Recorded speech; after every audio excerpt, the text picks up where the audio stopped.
Hello and welcome to another episode of Colin Diffusion. I'm your host, Colin O'Doyle. You know, I was going to start the show tonight by talking about the Oscars, but then I remembered that no one actually watches the Oscars anymore. So instead, let's talk about this crazy weather out west. Blizzard warnings in Southern California. Now that's a twist. I mean, it's like getting a sunburn in the Arctic. And the flooding in LA, don't even get me started. I heard the LAPD is now pulling over cars for DUI. Driving under the influence of water. It's like the LAPD has undergone a complete makeover and is now the Los Angeles Paddleboards and Duckies department. But seriously, this storm is no joke. I mean, it's one thing to have a little snow, but 5 feet of it, that's like a winter wonderland on steroids. And with all the flooding, it's like LA has become a real-life version of the Titanic, and the iceberg is the storm. If only Leo could have grabbed a surfboard instead of that door. I hope all of our viewers out west are staying safe and warm, and if you're not in the west, well, consider yourself lucky. Just remember, if you're ever caught driving in the snow, the best thing to do is to keep your hands on the wheel and your eyes on the road, or the snowplow in front of you. And if you're lucky, you might even get to drive through the set of a post-apocalyptic movie for free. And speaking of lucky, we have a great show for you tonight. We've got the legendary Steve Jobs joining us for an interview, and our comedian for the night is none other than the founding father himself, George Washington. That's right. The guy who cut down a cherry tree and then told the truth about it, and still got elected as the first president of the United States. So sit back, grab a hot cocoa, and enjoy the show.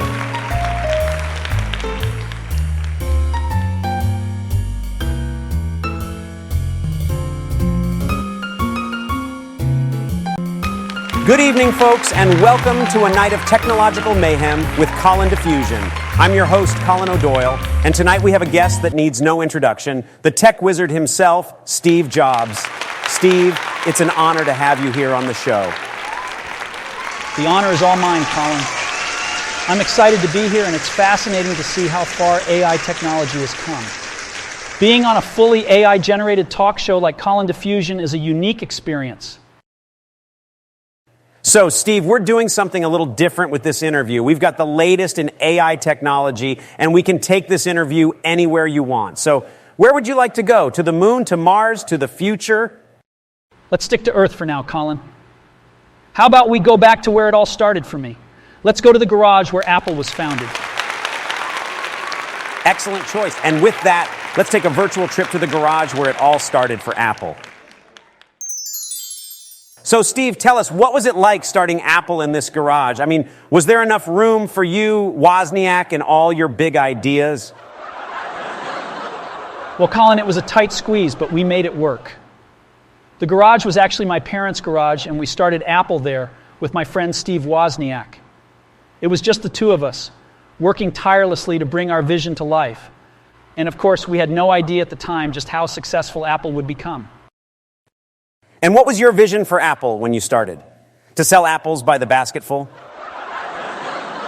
Our vision was a little more ambitious than that. We wanted to create a company that would change the world. We wanted to create innovative products that would make people's lives better. And I think we've done that.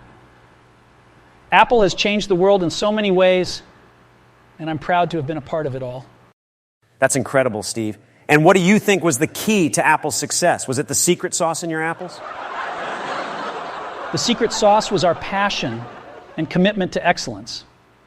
We always strive to create the best products possible, and I think that's what set us apart from the rest. Of course, we had our share of setbacks and challenges, but we never lost sight of our vision, and we always pushed forward.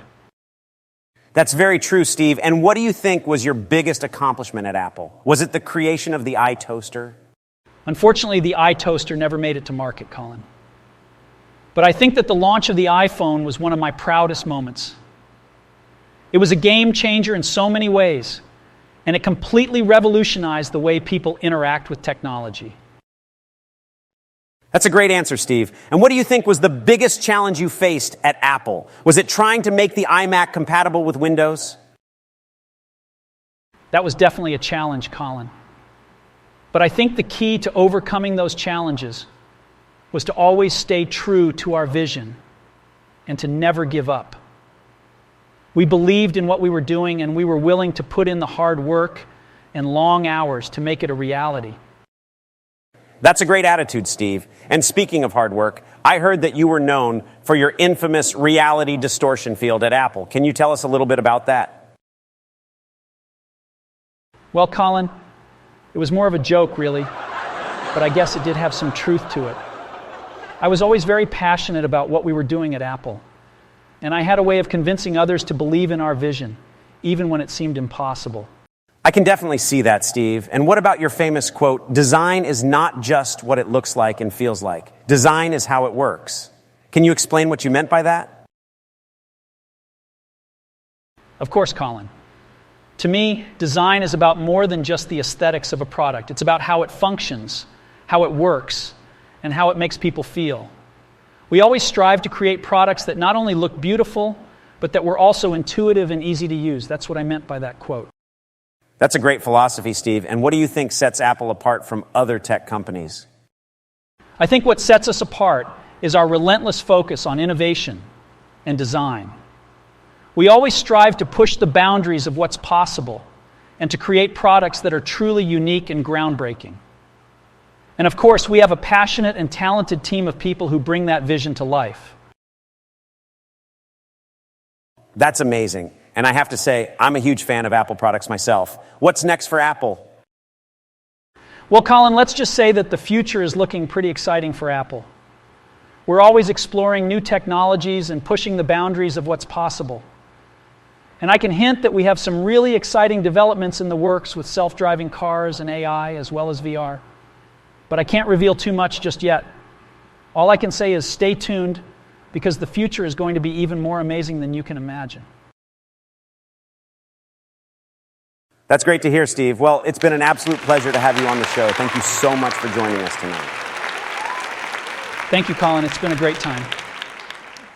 And don't forget, we've got a special treat for you tonight. We'll be reviewing some of the latest AI-generated images, and you won't believe what our computer has come up with this time. You won't want to miss it.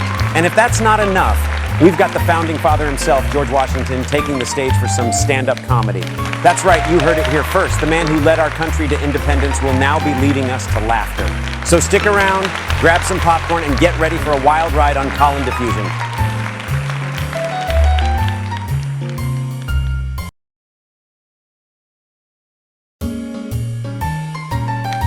And now it's time for our AI image review segment, where we take a look at some of the craziest and funniest images generated by the AI.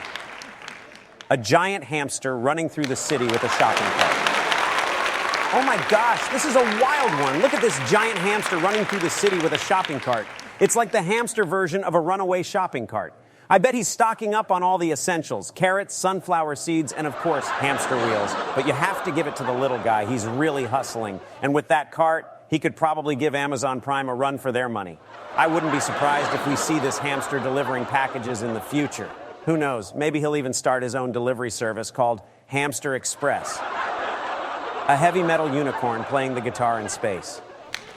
Whoa, hold on to your seats, folks, because we've got a heavy metal unicorn playing the guitar in space. I mean, talk about a cosmic jam session. This unicorn is shredding so hard, even the aliens are headbanging. And check out that epic space guitar. It's like a mix of neon colors and metallic spikes. I bet this unicorn is playing some killer riffs up there in the galaxy. Rock on, space unicorn. All right, folks, it's time for the final image of the night. And for this one, we're going to have a little fun with myself. So here's the prompt. Colin O'Doyle trying to surf on a giant donut. Well, this is a new one. Looks like I'm trying to catch a wave on a giant donut. I guess I just can't resist a good pastry and a good surf session. But let's be real, trying to surf on a donut is no easy feat. The glaze makes it super slippery, and the hole in the middle, that's a recipe for disaster. But hey, I'm up for the challenge. Who knows, maybe I'll start a new trend. Surfing on pastries, anyone? Well, that wraps up our AI image review segment for tonight. I hope you enjoyed those hilarious images as much as I did. And remember, these were all generated by AI, so who knows what we'll get next time. But don't go anywhere just yet, folks. Up next, we've got a special guest who's been killing it on the comedy circuit for over 200 years. That's right, it's the one and only George Washington. So stick around for some more laughs on Colin Diffusion. Ladies and gentlemen, the founding father of America, George Washington. Thank you, thank you. It's an honor to be here today. You know, when I first heard about this thing called stand-up comedy, I was skeptical. But then I realized, hey, I've been standing up for my country for years. Why not give it a shot? You know, when I was crossing the Delaware River, I couldn't help but think, I hope this boat isn't made by the same guys who made the Titanic. Who's ready for this new government? We've got more politicians than fleas on a hound dog, and they argue more than a bunch of drunken sailors. But hey, at least we don't have a king, unless you count my wife, of course. Speaking of kings, did you hear about the one who was so rich he had a solid gold toilet? That's right, he put his money where his crap is. But seriously, can you imagine having a throne made of gold? It's like saying, look at me, I'm so rich, even my poop is fancy. And what's the deal with powdered wigs? I mean, who decided that was a good look? I feel like I'm wearing a poodle on my head. People always ask me, George, why do you wear a wig? Are you bald? And I'm like, no, I just like the feeling of having a small animal on my head. And what's with these newfangled tea parties the young folks are throwing nowadays? In my day, tea was a symbol of refined conversation and good manners. But now, it's just a bunch of ruffians dressed up like Mohawk Indians chucking tea into the harbor like it's going out of style. At least they're not wasting coffee, am I right? And let's talk about horses. I mean, I love riding as much as the next guy, but have you ever tried to ride a horse after a night of heavy drinking? It's like trying to dance with a partner who has a mind of their own. And don't even get me started on parallel parking a horse while drunk. You might as well just call it a night and sleep on the horse's back.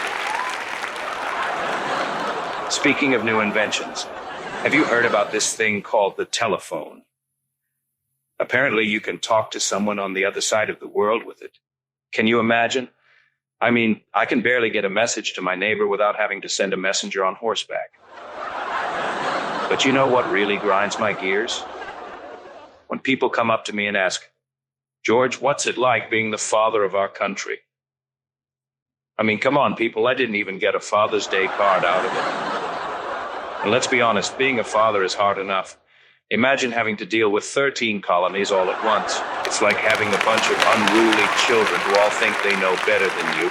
And don't even get me started on the temper tantrums that went down during the Revolutionary War. I swear, if I had $1 for every time someone threw a tea party without me, I'd be a rich man. But seriously, folks, I'm honored to be here tonight. It's not every day you get to perform for a live audience. Unless you count all those times I rallied the troops during the war. But that was a different kind of performance. You know what they say, war is hell, but comedy, that's the real battlefield.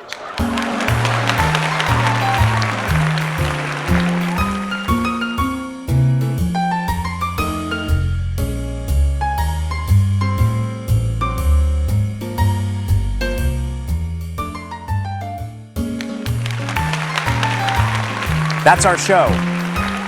A big thank you to our guest, Steve Jobs, and the one and only George Washington.